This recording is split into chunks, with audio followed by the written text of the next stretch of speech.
મહેસાણા જિલ્લામાં એસએમસીની મોટી દારૂની રેડ 1.26 કરોડ રૂપિયાથી વધુનો મુદ્દામાલ જપ્ત તારીખ 10 જૂન 2026ના રોજ સ્ટેટ મોનિટરિંગ સેલ દ્વારા મહેસાણા જિલ્લાના અમદાવાદ પાલનપુર હાઈવે પર આવેલા મેવાડ ગામ નજીક મોટી કાર્યવાહી હાથ ધરવામાં આવી હતી.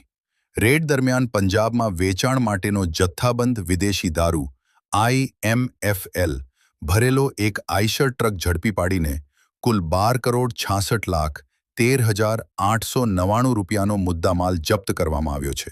પોલીસે ટ્રકમાંથી 850 બોક્સમાં ભરેલી કુલ 22,773 દારૂની બોટલો કબજે કરી હતી, જેની કિંમત 1,10,78,149 રૂપિયા જેટલી થાય છે.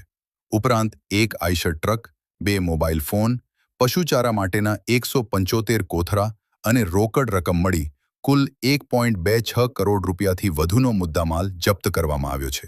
જપ્ત કરાયેલા દારૂમાં royal stag whisky, royal challenge fine reserve whisky, Tuborg premium strong beer અને Kingfisher strong classic premium beer જેવી બ્રાન્ડનો સમાવેશ થાય છે.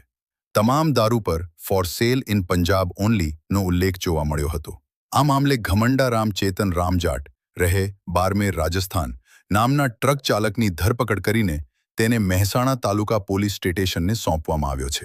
પોલીસે દારૂના સપ્લાયર કિશન, ટ્રકના માલિક તેમજ રાજકોટ ખાતે દારૂ સ્વીકારનાર અજાણ્યા વ્યક્તિ સહિત કુલ 3 વોન્ટેડ આરોપીઓને શોધવાની કાર્યવાહી શરૂ કરી છે.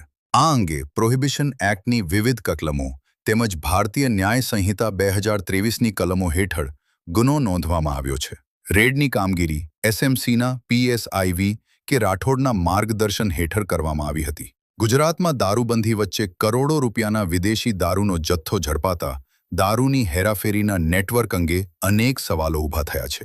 મારો અવાજ ન્યૂઝ.